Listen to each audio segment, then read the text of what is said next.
Hey everyone, just want to take a quick look here at Bitcoin, and then I'm going to talk about the main reason I'm making this video today.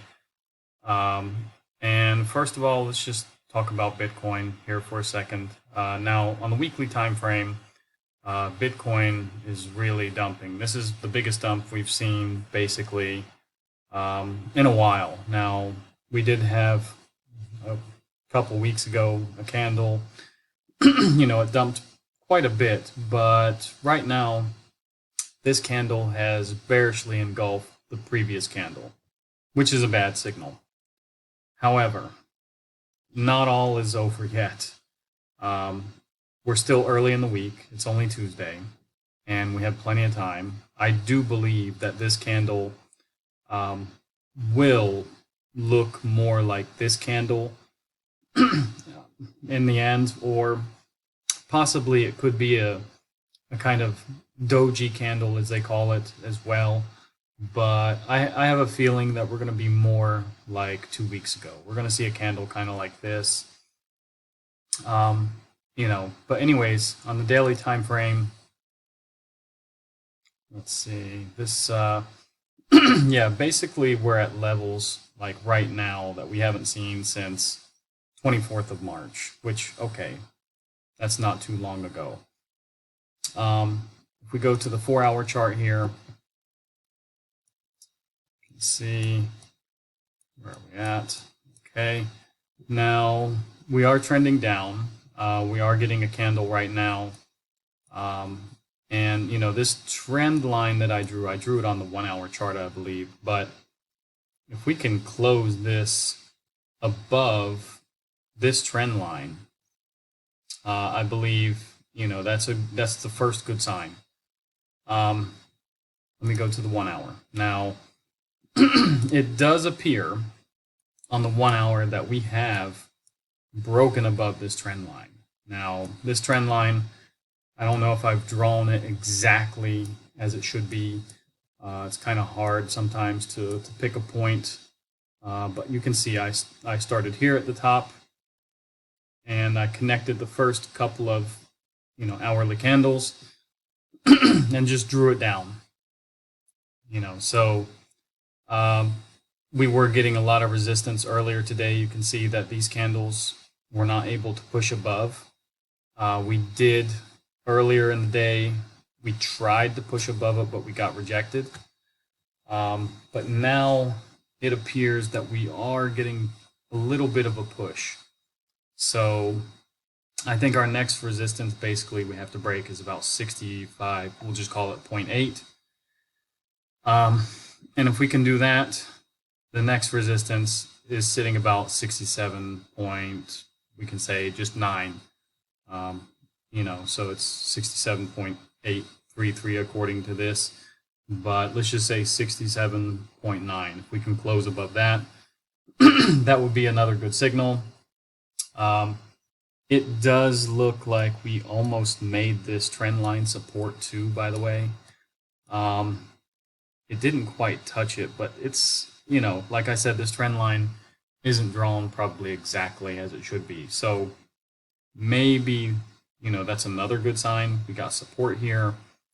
But now we need to see a push above this line. That's the first, step really. So let's not get too far ahead of ourselves. I don't want to talk about anything more than about 67.8 for now. But yeah, this trend doesn't look very good. But we'll see in the next couple of days if we can, work our way back up, which I think we will. Now, the main reason I wanted to make this video today is mainly about Bitget Token, and it's basically the only thing in my bag which is up. Now, okay, a couple coins are, up, but this one is up pretty good, and it made a new all-time high today. Now, this coin, it doesn't have a long history. This is the daily chart. Now, if I put it on the weekly chart, you'll see it's very short. Yeah, basically, well, July of 2021, it, officially came out. I think I bought first time somewhere around here last year. So yeah, I picked up around 30 to 40 cents or so. I have quite a big bag of this. I do have to say this is one of my larger bags. I do believe a lot of exchange tokens are going to do very well. Now, Bitget, I have to say, like, about their exchange, as an exchange, still needs a bit of work. I would say it's maybe the 5th best that I've played with. The staking rewards, not so much. They also made me a little bit angry yesterday when I saw that one of my coins was discontinued, and I've seen it for, I don't know, a month, and you know, it wasn't moving, and it was stuck at like $41, for example. I didn't know why, and I went to check some announcements to see if I could find something, and apparently they discontinued, you know, this token on their platform, and I checked a few times to withdraw, and the withdrawal never changed. You know, and it would only let me withdraw via Ethereum. But yeah, it just was steady at $15 withdrawal for Ethereum, which, you know, Ethereum is expensive. Optimism and these other networks are much cheaper, of course, but that was the only option they had. So that was a good portion of the tokens, actually. And anyways, I sent it out.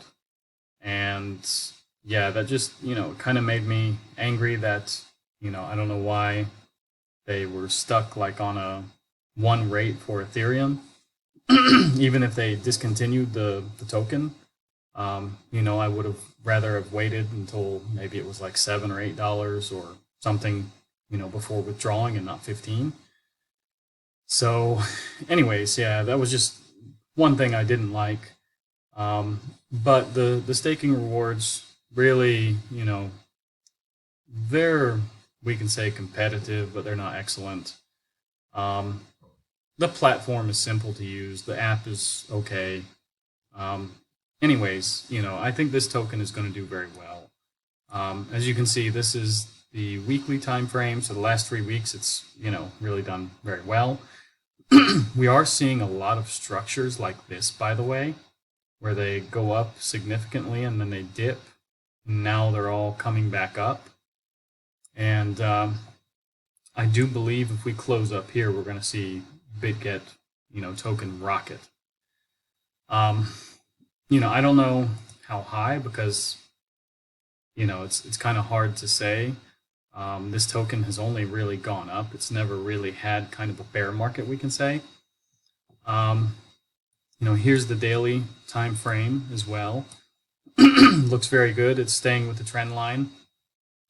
You know, if it closes, I would say if it closes above this mark here today, that would be really the best case scenario. So about 115, we can say 116. If we get a close up there, perfect. I think the volume is also starting to pick up here, as we can see. It does look a little bit heavier than, you know, past, you know, days around December, January. So there is more and more interest in this token. And anyways, let me go to CoinGecko. Now, yeah, let me refresh this as well. I was looking at this before, but there is 2 billion tokens in the max supply. Most of these tokens are already circulating, so I don't believe there's going to be much dilution. And if we go down, you can see the all-time high was about 2 hours ago. All-time low 4 years ago when it was created, I guess. But yeah, with 2 billion tokens, that's not much. If you think about, I think Matic, it has something like, I think 10 billion, or let's see. Let's see. Let me try to find Matic real quick here for you guys, just so we can do a little comparison. Yeah, Matic, like I said, has 10 billion, and yeah, this went up to what, almost $3. So yeah, almost $3 a couple years ago. So there's 5x less tokens here, and yeah, I mean that gives you some idea. If this token does really well, you know, people see a use case for it. You know, this can go, what? It's 5x less tokens. So yeah, 5 times $3, just say $15. You know, I can see that as a realistic target actually for Bitget, you know, token. So, and if we have a really, really super bull market this year and next year, I do believe 15 will be an easy, you know, number. Maybe 20, even 25 could be. You know, now Bitget isn't as big as Binance, for example. The BNB token also has 10 times less amount than Bitget token. So keep that in mind. But yeah, I do believe this is probably a $15 token. Could be 20, even 25. We just don't really know because it hasn't really suffered a true bear market yet. Although it was created in 2020, basically this token has only gone up. So, and it's really been looking very good lately. So anyways, guys, if you like this video, like, subscribe, you know, share it with your friends, give it a thumbs up, and thanks a lot, guys. See you in the next video.